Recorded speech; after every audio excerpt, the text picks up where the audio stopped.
Welcome back. We've been talking about the motion of a mass in spring system, and we know that its motion is described by this differential equation here. The second derivative of x with respect to time is equal to negative omega squared times x. In the last video, we found two solutions that satisfy this differential equation.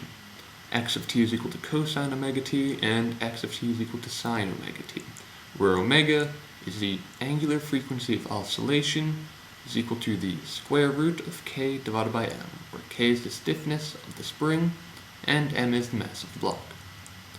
And what we want to try and do in this video is find what's called the general solution. The general solution contains all solutions to this differential equation. Now, going back to our particular example, we found this solution, cosine omega t, from when we gave the system an initial displacement.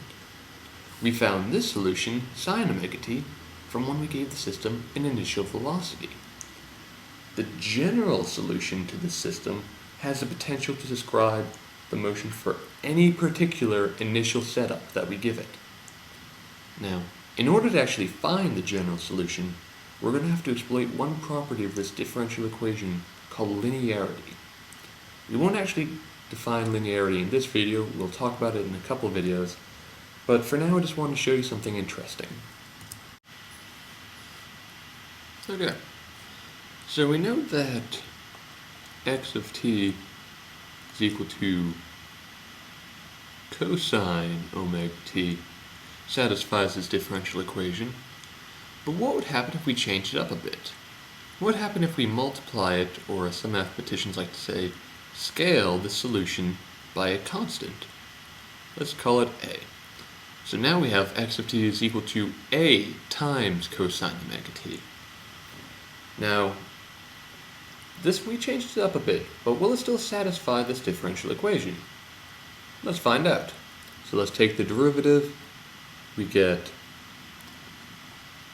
dx dt is equal to a times derivative of cosine is negative sine omega t. So we get negative a sine omega t times the derivative of the inside, which means we have to multiply it by omega. Now let's take the second derivative. You get second derivative of x with respect to time is equal to derivative of sine omega t will be cosine omega t times omega. So we're going to get negative omega squared a cosine omega t.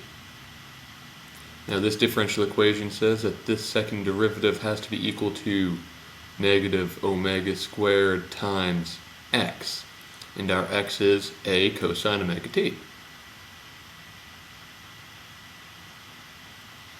So we see that the left side of the equation is in fact equal to the right side. We get negative omega squared a cosine omega t is equal to negative omega squared times a cosine omega t. So even though we scaled our solution by a constant, the result is still a solution. That's pretty neat.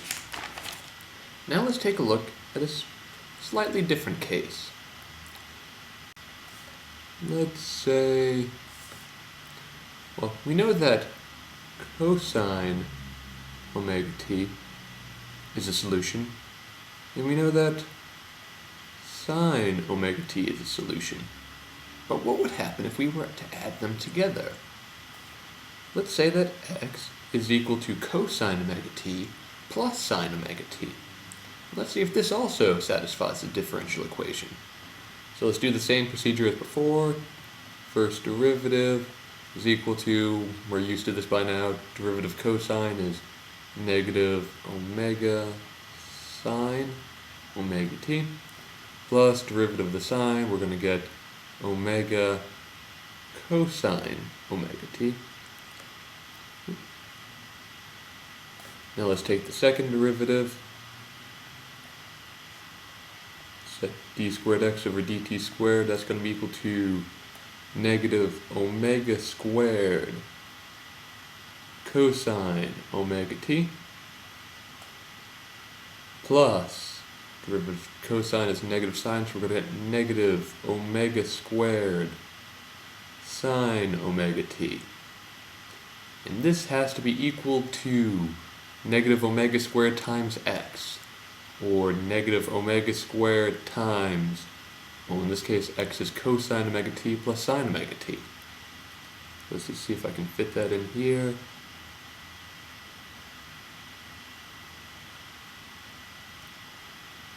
And lo and behold, if we actually distribute out the negative omega squared on the right-hand side, we get that the two sides are equal, which means that if we add the two independent solutions together, the result is also a solution.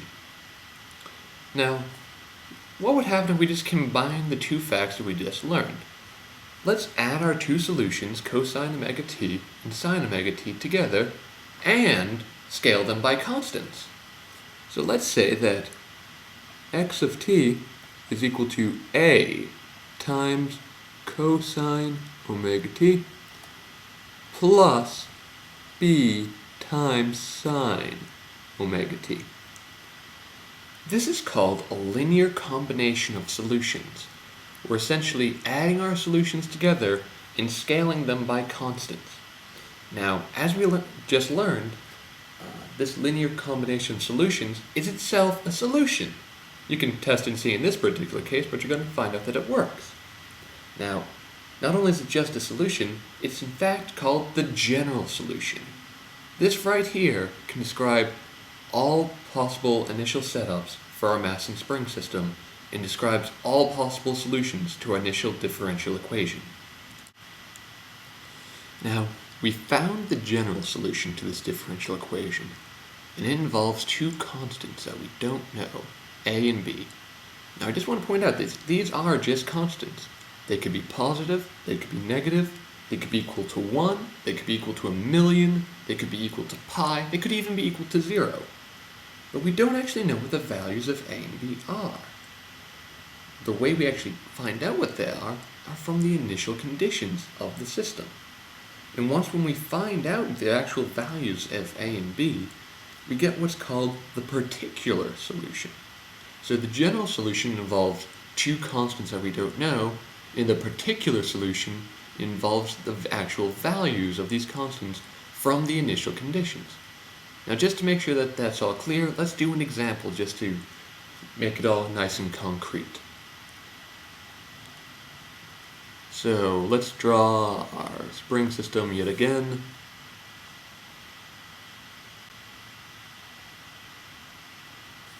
And here's our spring and mass. Now, let's say we give it both an initial displacement, let's say x, and, well, x naught I should say, and an initial velocity v naught at time t equals 0. The way we say this mathematically is we say that x at time t equals 0 is equal to x naught, and v at time t equals 0 is equal to v naught. Now, these equations right here are called our initial conditions. And we're going to use these and plug it into our general solution to find the values of a and b and get what's called our particular solution. So let's do just that. Let's plug in this first initial condition right here. At time t equals 0, x is equal to x naught. So let's plug it into this equation right here. We're going to say x at time t equals 0 is equal to a cosine 0 plus b times sine 0. Now, we know that cosine of 0 is just 1, and we know that sine of 0 is 0. So this becomes a times 1 plus b times 0, which is otherwise known as a. But we said from our initial conditions that x at time t equals 0 is equal to x naught, which means that a must be equal to our initial displacement, x naught. So we found one of the values of these undetermined coefficients. So let's plug in the next initial condition to find the next value. So v at time t equals 0 is equal to v naught. where v is the velocity.